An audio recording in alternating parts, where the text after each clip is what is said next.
And in this area, we have the introductory of one of my least favorite enemies in this level. There's guys on the ground that throw the axes at you. Anytime they throw the axe at you, anytime they pop up and throw the axe, it homes in on you. And in tight areas, that can be very annoying to try to dodge. Thankfully, you can destroy it with a fireball, so be very careful when around those enemies.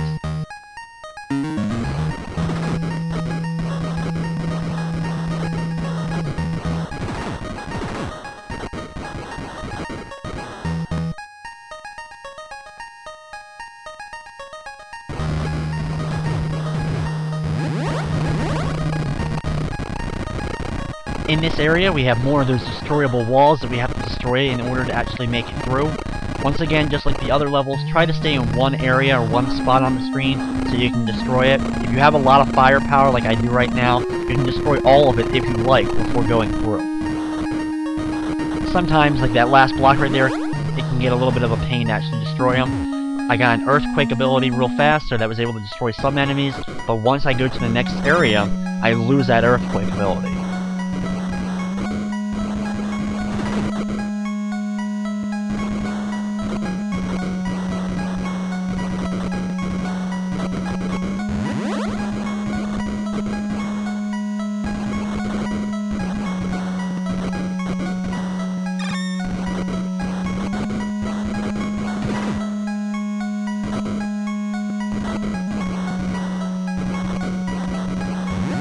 Coming up in this blue area is a pretty annoying enemy that throws a mace ball at you.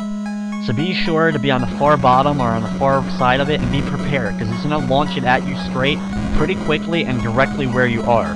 So as soon as you see it come out, quickly dodge to one of the sides or back up again, try to get away from it. Once the head's been destroyed off the statue, you've defeated the enemy, but the body still stays there. So try to destroy him as quick as possible.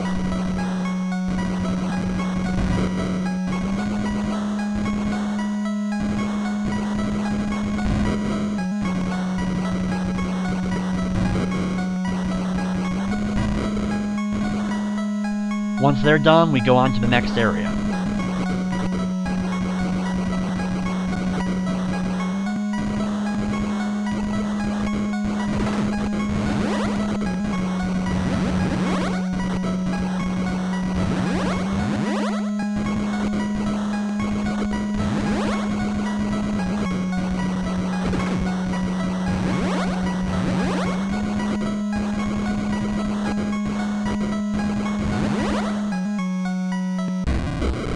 Once we hit this blue area, it's time for the mini-boss of the level. It's a 3-headed dragon, and you have to destroy all 3 heads in order to move on. So once it sticks out, thankfully they shoot out fireballs straight at you, so it's going to be 3 at most. Try to focus on one head first and destroy it, then focus on the other ones.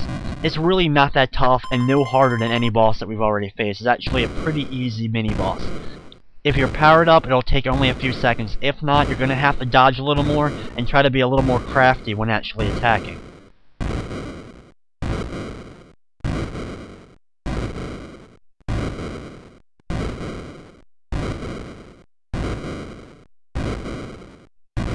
We now have this series of molten lava that's coming at us just like the second level of the game, and this long bridge. Once the bridge ends, it's almost time for the final boss of the game. As you'll see, when we get to the final boss, you have a little bit of extra power-ups to pick up in case we need them. Then you can see the same platform and all that we saw in the prelude to this game, in the first level. Now here's the final boss. He starts off, he opens up his cave and shoots out a lot of shots. I like to hang back at the bottom of the screen so I can tell where the shots are spreading out to, and then move into him. Once he opens the cave, you can deal a lot of damage really quickly. Now, if you don't have power-ups, try to dodge your best and just keep firing. Like I said, hang out at the bottom of the screen, wait for him to shoot out, then dodge left or right when needed. Once he's dead, we have the actual final form of the final boss. Now this boss can be a little bit more annoying. You can only shoot him once his arms are opened up and he gets ready to shoot that fire straight at you. The fire is pretty easy to dodge, and the farther he's down on the screen, obviously the less time you're going to have to dodge it.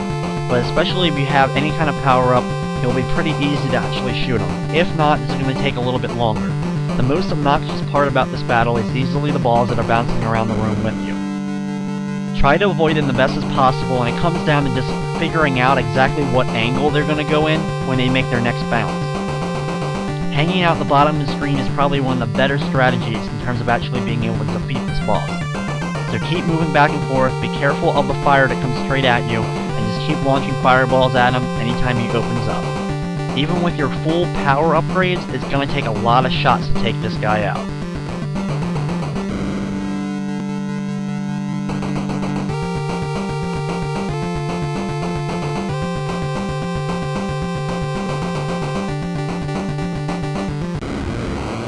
Once we've finally taken him down, it's time for the ending of the game.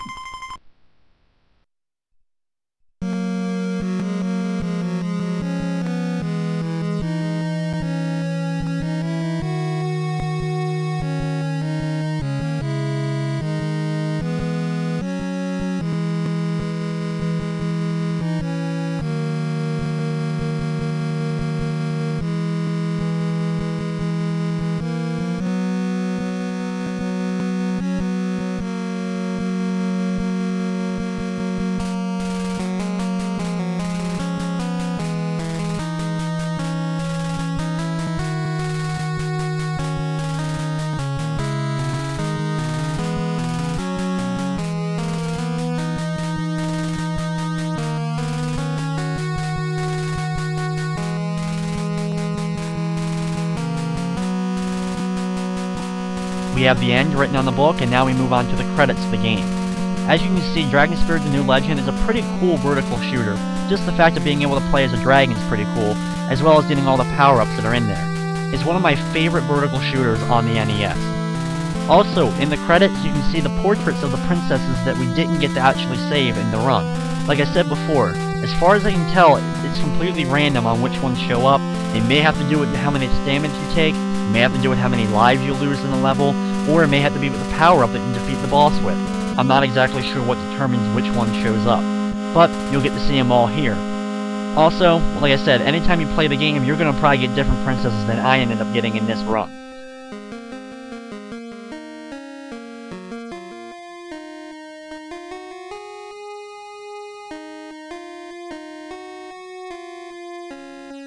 We have the final princess telling us thank you for playing, we have a presented by Namco screen, and that's the end of the game.